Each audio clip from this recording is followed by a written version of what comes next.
unsere Geschicht von George Rempel. Hier Ist wieder die Rede von, wo MCC und auch die amischen Mennoniten in den States und auch in Kanada haben unsere Mennoniten in Mexiko, Bicotemoc, Chihuahua, mitgeholfen in den 1950er Jahren und auch mit dem Lohnschäpen.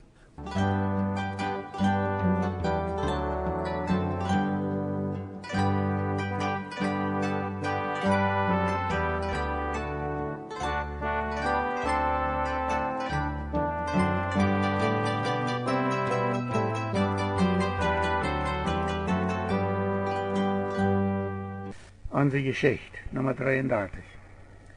Ditmal vertellen wir noch mehr von wo dort MCC arme mennonitische Families bei Cuauhtémoc, Chihuahua 1953 und 54 Halpt. Und danach war da mehr von wo dort auch für die Lied en Jermo noch immer schwanger wordt. Dort MCC Halpt arme mennonitische Families in Chihuahua, Mexiko. Ich weet noch gut, dort viele sehr arme Voders sich nicht vom MCC holden wordt an neidig veel, weil viele Predigers dort nicht haben wollen, dat ein Lied von dort sollen wordt holen. Ich weet auch, dat de Diakon, wenn MCC angestaltet, met an Reden von der Armut, die sie bei vielen von ihrer Lied fangen, dann zu ansehen, bei uns brucht noch keiner Hunger. John W. Martin wir monatelang in Mexiko. In dieser Zeit bereicht en meist jeder Budget een beet van wat hij in Chihuahua mangt de Mennoniten erfuhr. Dat is te morgen aan zijn berichten, dat er al veel Mennoniten waren, die arm wisten. Am 17. Dezember 1953 schrift hij heeft einen deutschen Brief gekregen von Jacob M. Wieb op de mennonitische Siedlung bij Station Yermo Durango. Martin übersah diesen Brief und stellt ihn auf Englisch in den Budget.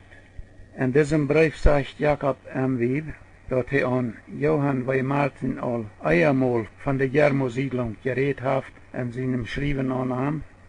Und nu sagt Wieb, wir haben hier all daran gedacht, auf das vielleicht kann möglich sein, dass wir von der amischen Lied in den USA würden können Geld leihen, um das Yermo-Land zu kaufen.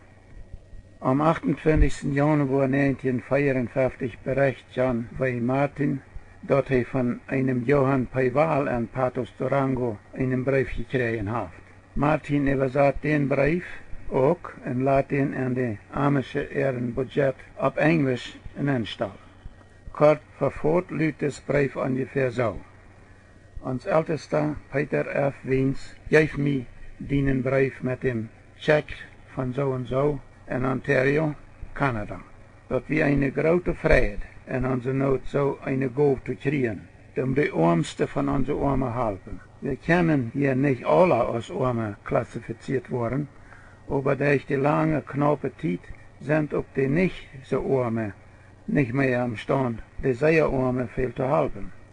Wir sind von Herzen dankbar für diese Gabe. Am 6. Mai 1954 appelliert William H. Stauffer Wada in die amische Ehre Budget noch Wada für die Arme in Mexiko zu geben. Stauffer schrift, manch unsere Brüder in Mexiko ist noch immer viel Not. Die sind auch sehr geholfen worden von dem MCC, besonders durch die amische Ehre Goben in den USA, in denen ihre kanadische Brüder haben dabei auch sehr mitgeholfen. Anfangsjahr haben die Kansas-Mennoniten, die Mennoniten in Mexiko, eine 60.000 Pfund Lot von wittet Mehl geschickt. Nu kommt die Mazedonien-Raub weiter. Wir können nicht gehen, aber durch Gott seine Segnungen an uns können wir weitergeben. Während ich hier sitze und schrieb, wandert mein Geist dort von Dorf zu Dorf, wo ich das Lied ein Jahr zurück besucht. Ich sehe Vaters und Mütter, Jungs und Mädchen, krieg so eine Familie als unsere. Ich kick durch mein Fenster und sehe die reine Wesen ran mich, wie es hier viel geregnet hat. Wenn ich dort nicht mit meinen eigenen Augen gesehen habe, dann würde ich mir einfach nicht die Dreh in die Waterknappheit manch unsere Brüder dort in Mexiko vorstellen können. Wir wollen niemals en Fall verstonen, wieviel anderen geholpen heeft als wir an ein Jahr terug im Namen von Christus halten. Wenn die nicht so früh gegeft hadden, dann wird ihre Lehre nu viel kritischer sein. Zootgetreid, gordenzotig, Mehl und Traktalin, geeft deze Lied einen Hoffnungsstrahl. Als meide Forma pleiten und beseiten sie ihr Land noch einmal. Ein bet mehr Rehen bracht an eine kleine Abend an. Aber der wir bosig abgefordert. Niemanden Alvada-Rinder verkauft worden, willst du nicht genug Futter essen. Genug brachte sie Brüder auch medizinische Hilfe. Vorbereitungen sind gemerkt worden für MCC, das Hospital in Cuauhtémoc helfen zu ranen. 3 mennonitische Krankenschwestern, Nurses, sind nach Mexiko gewonnen, als freiwillige Arbeiter, die bloß $10 im Monat kriegen. Ein von diesen 3 Nurses von der William H. Stauffer hier redet, glaube ich, ist die Tina Fair, der viele von uns bekannt ist. Sie ist in Plautdietsch geblieben, was sie retired. Aber trotz all dieser Hilfe, sagt Stauffer, fehlte noch mehr Hilfe. MCC-Arbeiter in Mexiko berichten, dass an dort am wenigsten noch $5.000 fehlen, um bloß die ganz ärmste Lied helfen. David Carver, einer von den Arbeitern in Cuauhtémoc, schrift, das gibt ein krankmakendes Gefühl, wenn Menschen noch Hilfe kommen und sie die nicht helfen können, wie es kein Geld ist. Im Dezember kamen 33 Vaters noch eten fragen. Im Februar werden dort all 73. Diese Menschen haben kein Geld und können auch nicht Geld leben. Die sind ganz abhängig von Hilfe, die von selbst kommen wird. Lass mich versichern, dass all das Geld, was all gegeben worden ist, und was dem MCC noch wird gegeben worden für Mexiko, ist und wird für Notlinderung gebraucht worden. Als jene Beiträge, jene Gaben, ein Jahr terug mehr wären als die absolute Neidigkeit für Eten und Futter, dann werden Joder in Akron, Akron, Pennsylvania gerobt, um von dort nach Mexiko geschickt zu werden, um offiziell frei zu geben, dass kein Geld dort für medizinische Hilfe gebraucht werden kann. MCC passt sehr ab, dass die gegebene Gelder nicht verändert gebraucht werden, als wo die zugegeben worden sind. Lass mich auch versichern, dass durch dem MCC der beste Weg ist, unsere Brüder in Mexiko zu helfen. Trotzdem, dass andere haben versucht, das Gegenteil zu sein. Jeder Fall wird vorsichtig und gesagt, ehe der Janja gehalten wird, die wirklich halt brauchen. Das zu tun ist nicht möglich, wenn einzelne Familien Geld gegeben wird, auf dem Grund von ihrer eigenen persönlichen Anfrage. In etlichen Fällen, wo Geld nicht dort gebraucht worden ist, wozu da nur gefragt wird, dort wir Krieg da wären, dort Geld nur einzelne Personen geschickt worden wäre, wodurch kein Weg wäre, Kontrolle zu üben.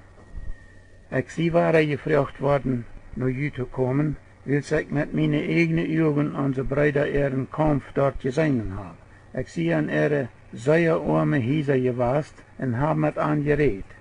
Letztes Jahr habe ich so früh gegeben, aber keiner von uns hat gegeben, was das weitergeht. Wir haben uns selbst weggegeben. Was hat uns weiter wirklich gesegnet? Lot uns unsere Brüder weiter in Christus seinem Namen zu Hilfe kommen. Mocht dort von uns gesagt worden, ich wir hungrig und die forderten mich. Schickt jene Gaben direkt nur dem MCC in Akron, Pennsylvania. Jene Gaben wird weise und vorsichtig gebraucht worden. Unsere Brüder wird ein Hoffnungsstrahl gegeben worden. Und Gott wird uns segnen dafür, dass wir auf den Raub geachtet haben. Gebetsvoll William H. Stauffer. Am 3. Juni 1953 appelliert William H. Stauffer noch einmal, ähnlich so an die Amische in ihrem Budget Nachrichtenblatt, als sie am 6. Mai all einmal appelliert hat.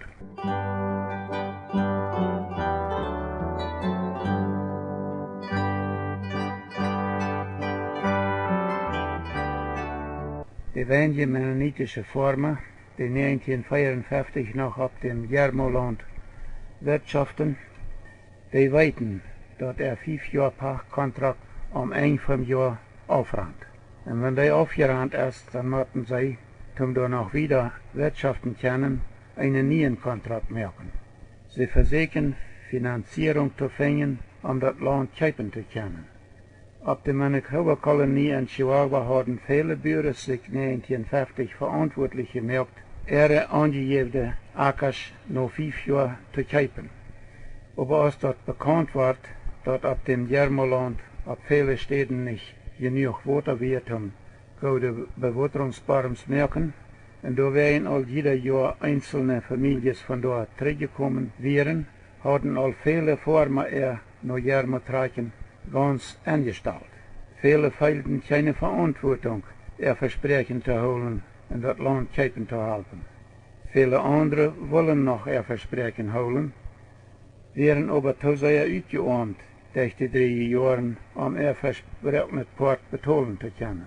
Die meinten leider versprochen auch nicht teilzunehmen am Kaufen.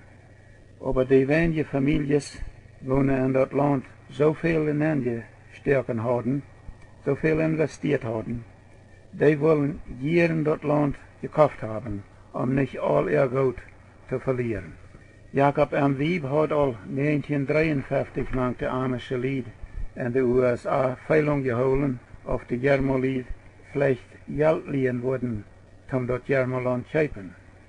Anfangs im Jahr 1954 frühen auch noch andere Formen von Järmo an, auf de amische Mennoniten an vielleicht wurden Geld liehen wollen, um ihr Land kaufen.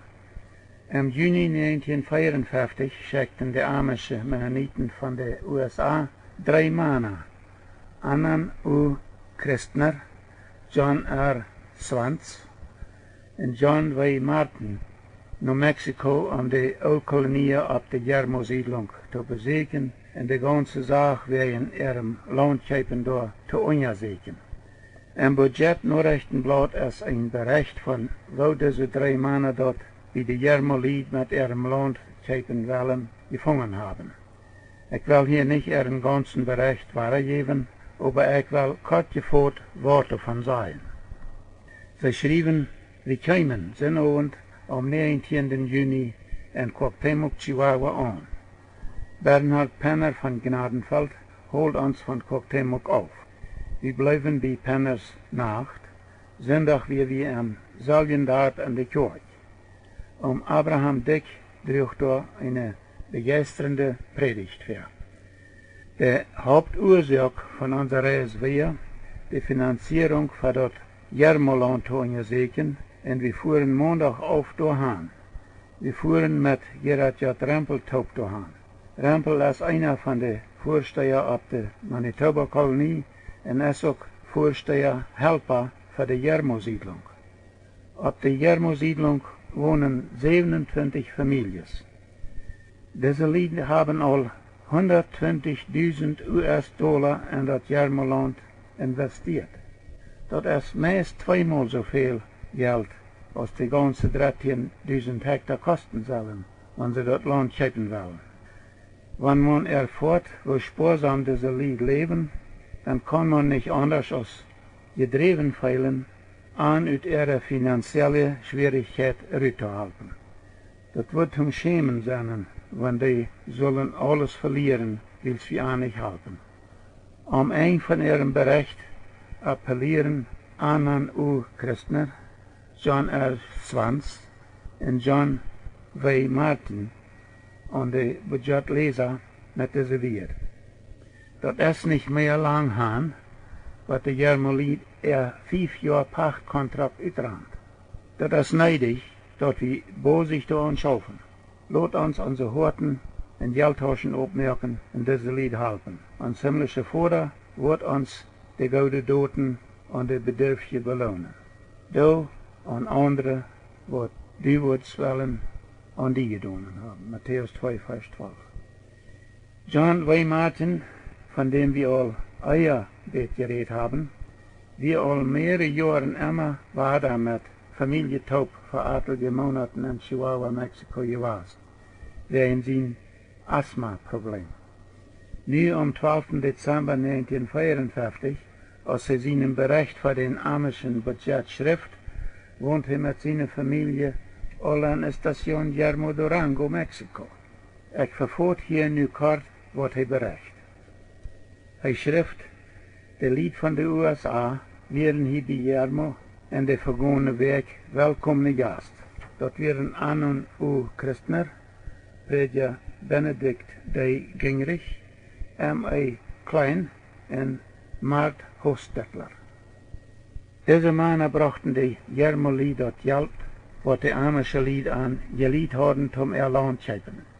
Während 2 Jahre mit der Yermo-Siedlung ihrer Leiders Taub und Torion wären Geschäften mit den Yermo-Land schepen. Und kämen dann nur die Yermo-Siedlung. Und Sonntag wären sie in die Kirche. Abraham Dick von Manitoba-Kolonie in Chihuahua berucht das Wort für.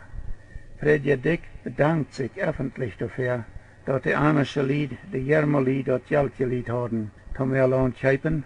Und dann zongen die Lied das Leid, nun danket alle Gott.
Dit Lied haben all veel Mennoniten von Horten gesungen, wann sie Gott seine Halp en schwere Umstand erfahren hatten. Hier sungen die Yermo-Mennoniten dit Lied am Gott gegenüber en de amische Lied gegenüber ihre Dankbarkeit uitspreken dafür, dat sie hadden kon tot Land schepen, wo sie al zoveel Geld en schwere Arbeiten angesteken hadden. Martin schrift, de Schule fang hier am 2. Dezember an. Er sind 21 Schulkinder und Sally Martin als Lehrer. Das ist doch wohl eine von der Martin-Familie, Merkes oder Mrs. Martin. Die andere Schule, auf der Oostner-Kolonie, fängt eine Werk Eier an. Da ist Abraham Dick, der Schullehrer.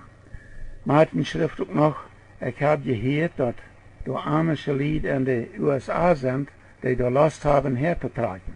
Und schrift dann, kommt bloß her, wir sind hier alle willkommen. Das Yermo-Land wäre gekauft worden. 5 Männer hatten sich dafür unterschrieben, dass das geliehene Geld an die amischen Mennoniten zurückgezahlt worden wird, so schön aus der Oldkolonie dort wurden kennen. Diese Männer wären Jakob Enz und Johann Halpt, die auf der Yermo-Siedlung wohnten, und Abraham Dick, Bernhard bei Penner, beide von Gnadenfeld auf der Manitoba-Kolonie bei Quochtemoc und Gerard J. Rempel von Blumenort bei Quochtemoc.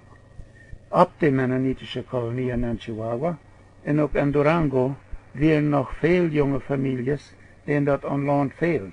Und man rechnet immer noch, dort von dort nach Meierlied wurden noch Yermo tragen. Aber die Barms, die an die ersten Jahren noch Goldwater geliefert haben, fangen einer nach dem anderen an zu versagen. Wenn Gebühren können das Geld abbringen zum diepere Barms, bohren oder steiten lassen. Aber solche, die das nicht können oder all nicht mehr werden wollen, tragen alle lieber zurück nach Chihuahua, wann ihre Barms versehen. Wir brechen hier weiter auf für das Mal. Nächstes Mal vertalen wir noch mehr von der Jermo-Siedlung an Durango und von was wir an die berechte Budget fingen von wo die amische Mennoniten von den Vereinigten Staaten nur 10 Jahre die Jermo-Lied noch wahre ihre Schuld die anverlängern wollten und so weiter. Was nächstes Mal? Jetzt sie George Rempel.